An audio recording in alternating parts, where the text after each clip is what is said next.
Hello and welcome to another episode of Martin Mechanical Machines. My name's John and today we are in for a treat. Okay, I may say that every time, but yeah, there you go. I'm actually working on stuff. Can you believe it? It is the Jubilee weekend here in the UK. So we've got Thursday, Friday, Saturday, Sunday off. I was going to work Thursday. Well, I say I did work this morning. I had one job and then I was going to do some more. And I thought, bugger it, everyone else is off. I'm going to make the most of it and be off as well. So here I am. So Mrs. decided she wanted to go and do some other things. So I decided, let's get down here to the workshop and we'll try and work on some projects that we keep talking about doing and it never ever happens, which is just normal for me. Anyway, I always have to get out the Mountfield 1530H because it's in the way. It's also one of the tyres is a bit. This tyre here is a bit dodgy at the moment, so I have to blow that up each time I come down. I am going to get that sorted. It's just haven't got around to it. Yeah, we'll be working on the quad bike today, which is quite cool. When I got this, the chap I got it from, the CDI units weren't working, so he threw me some old CDI units, and well, I had a little play around with it earlier on, and I could not get it to fire. I could not get it to crank.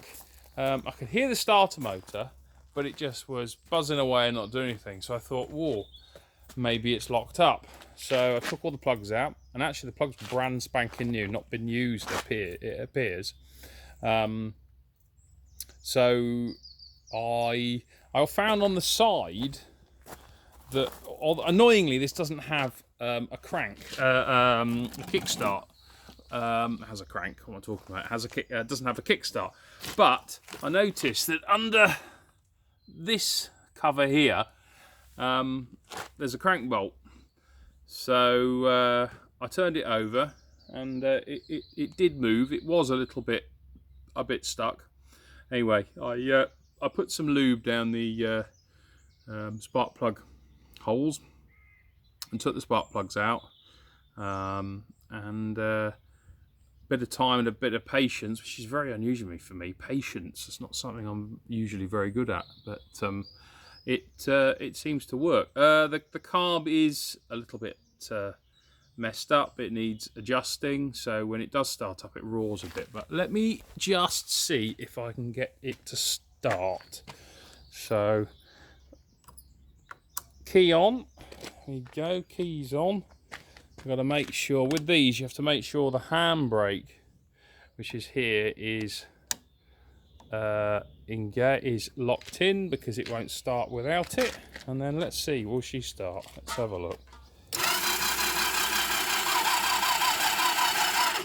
No, she won't. She's got stage fright. Now, I was having to play around with the CDI unit, and it did seem to sort of. Let's have another go. Oh no! Seems to have sorted itself out now. That runs. Listen to that. Listen to that. That sounds really good. And look, no smoke. Can't believe it. But yeah, that runs. Well, look, it's calming down now. How great's that? Oh, hello. That was a bit fierce, just revved itself up.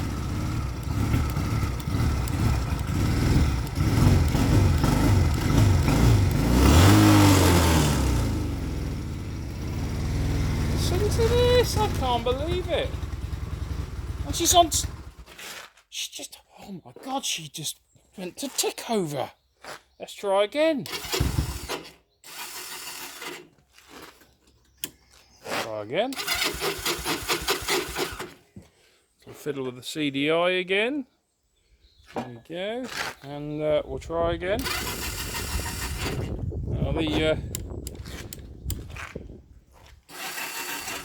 She's locked up again, like she seems to like doing. So sorry, I'm throwing this this camera all over the place.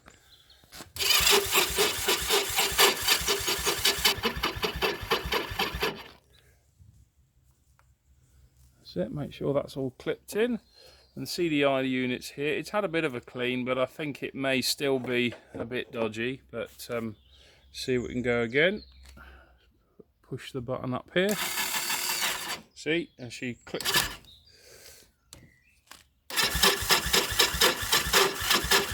Now, I think we'll give that one a finish for today on that one. But yeah, you heard it run. Can you believe it? And that's been sitting at the back of the workshop now, or the storage part of the workshop, for many months. And I keep looking at it and I keep thinking, I must do something with that. I really must. And then today I thought, bugger it, let's do it.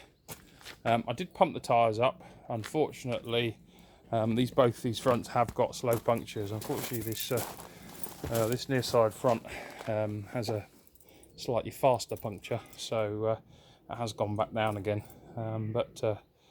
Yeah, it runs, and I think if I do fiddle with it a bit more, we can get this running quite well. I did have to put on a new piece of hose here, because the other one was gone hard, like the rubber lines often do.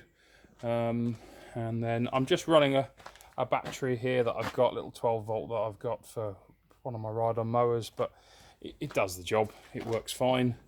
I have got a little jump pack as well that I've been using. But yeah, you heard it here, folks. You heard it running.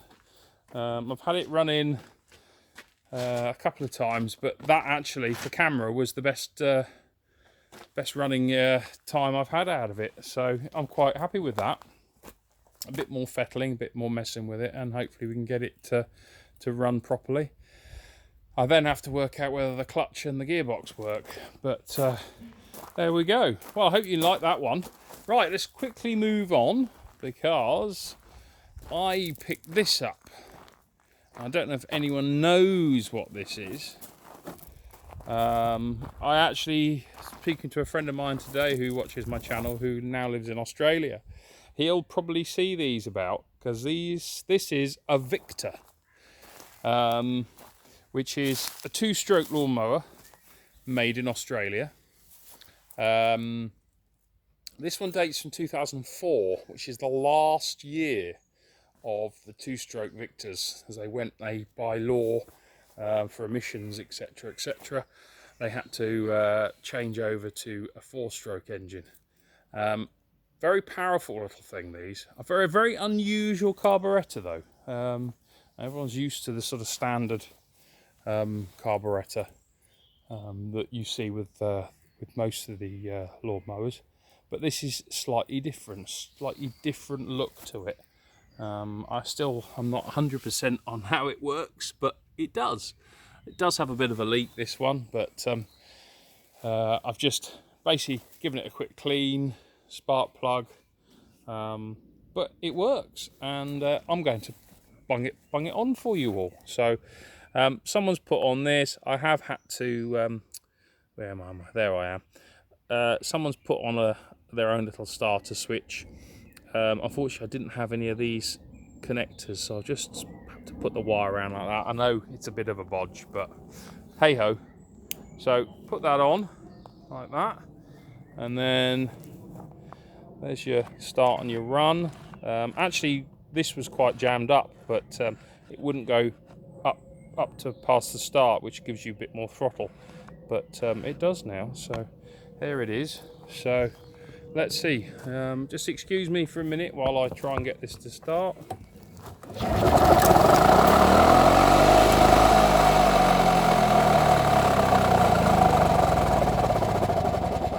Well, she started, but she didn't want to stay started, did she?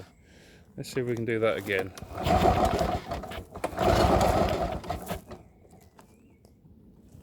Start again.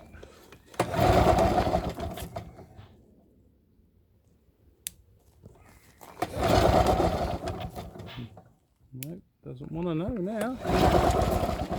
See, this one's not going to play ball now that we've...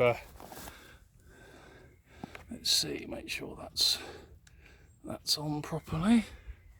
I'm sorry about the camera work today. It's quite poor of me, but on my own trying to do this, it does make it a little bit more difficult. Let's see, should have fuel in it. Oh no, all the fuel's gone. Must have, yes, it's leaked out, I think. Yes, I think unfortunately the pipe work doesn't fit brilliantly on it, so I think we've lost our fluid. Do excuse me for a minute because I'm trying to hold this and grab a cloth all at the same time. I know my camera work's appalling today, absolutely appalling. But it does work. I do tell you, it does work. So I think we've lost all our fluid. It's leaked out from a poorly fitting. Yeah. Oh well. Well, the idea was there. You did hear it run for a few seconds. It did run earlier on quite well. Very smoky, but it is two-stroke. It's also pretty old. I mean, the chap said it was 2004. What does it say on the little label there? New South Wales, Sydney. 3,000 RPM, 30 kilos. I'm assuming 804, 04. Yeah, I'm assuming that's a date code on it. Yeah, two-stroke, very noisy. I'll have to do, I don't know if I've done a video on the Lawn Boy. I don't think I have. Which is another two-stroke lawnmower I've got, which looks a little bit like a flying saucer. Strange, it's got a sort of front wheels at different sort of settings, sort of one in front of the other. But yeah, I'm more than happy actually, because I paid £20 for that, just because I've really fancied one, and wasn't really sure if it was going to work, but hey ho, it does. So there we go. I'm going to have to go back to the old Marquis. I'll just pop the old Marquis on, because I just love it. It's just a fabulous little mower. Nope.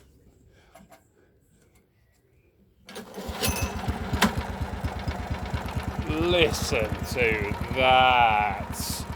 Listen to it purr.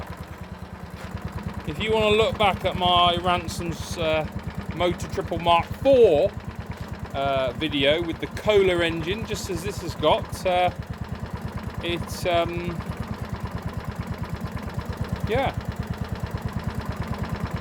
it'll remind you of my excitement for these lovely Kohler engines, American engines. Just do sound good. Listen to it, just purring away. Lovely, lovely, lovely. I have accumulated some more stuff since our last video. Sadly, I lost my uncle 2 years ago, just as the COVID outbreak hit. He sadly passed. He had a heart condition, it appears, but we very sadly lost him. And but my auntie asked me if we'd come down and help her sort her shed out, because she wanted to do some bits and pieces. So I went down at the weekend, and me and my brother sorted some stuff out. And yeah, I mean, these are some bits I've had for ages actually, but there's a few bits and pieces that I've accumulated. I actually have just got this. This actually didn't come from my aunt, it came from my father-in-law. This was down the back of his garden. He used to fix his own cars years ago. He had Triumph 2000, a few other things over the years, and he did certain bits of work and things on this. Apparently came out of GEC in Rugby. This was an engineer's table. I mean, you look at the gauge of that steel. That's just mental. The thickness of that, and then this fabulous old Forte workbench. Workbench. What am I on about? Vice. It's just lovely. You can see a bit of mess on it. It's just got some grease on it. It was pretty frozen up from sitting outside, but I probably will paint this. There's not a lot of paint left on it, and I think it's in a sort of light blue, but I think I'd like to paint it a similar sort of colour to this sort of engineer's green, because we've got that in engineer's green, and then we've got my other really very nice metal workbench in engineer's green, and actually my bot cabinet's in a sort of engineer's green as well. So yeah, so yeah, my uncle had all kinds of tools, so we've got all kinds of different boxes of tools here. Little battery charger, and box down here is full of different assorted tools. What else? Oh, some reels, some electric reels.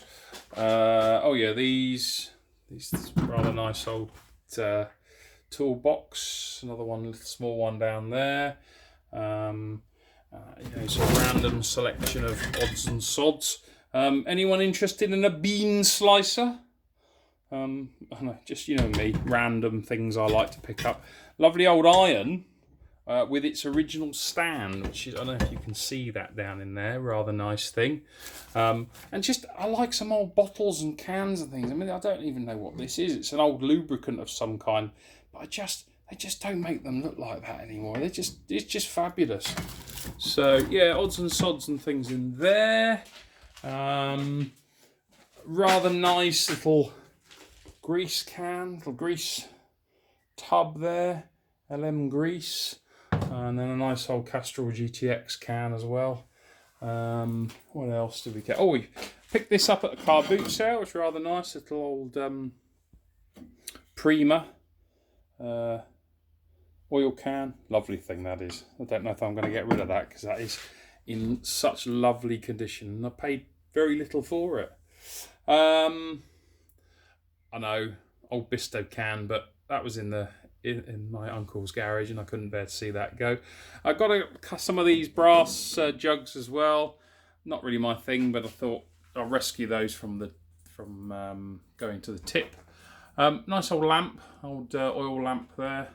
The glass sadly has got a bit of a break in it, and it did have a big dome glass, but sadly getting it out, something slipped and it broke it. So I am on the hunt for one now, which is a real shame. Picked up an old, my uncle's old Hoover. He was a painter and decorator, so there's odds and sods of everything.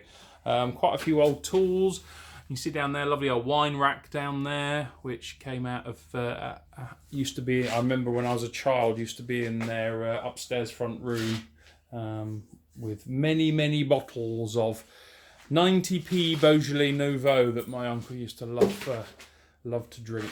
So I don't know if you've seen my tow bar, which is a new purchase as well. She's soon to be going on the van for a bit of towing work.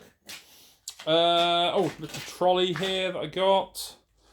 Yeah, I love showing you guys all this crap. Some more power tools and things that I've just picked up as well that came out of my uncle's out of his shed. And yeah, so if you are enjoying the video, I'm hope you're all interested in the fact that I've actually managed to get some work done and got some things done and got some projects going. I know I'd like to try and get some of these projects done with you sort of by my side, but without my camera lady or a proper stand for the for my camera at the moment, it's just going to have to be like this. But anyway, well, thanks very much, guys. I hope you've enjoyed this video. It's a bit of a long one for me, 20 minutes. Well, probably will be 20 minutes by the time I've stopped waffling. So I thought we'll just pan back out again. And yeah, so if you've enjoyed the videos, can you like and subscribe? More comments, please. Need to get my subscribers up. And I believe the way to do that is comments, likes, subscriptions, all those kind of things. You need to build the numbers, because 42, as much as I'm very appreciative of the 42 people who are subscribed, I really need to get that up. You know, it's just, yeah, I need to get to 100. If I get to 100, I'll be really happy, and then we can work on it from there. But anyway, like and subscribe. Negative, positive, comments, whatever you like, guys. I just love you all, and thank you very much for watching my my videos, and we'll look forward to the next. Thanks again. Take care. Bye for now.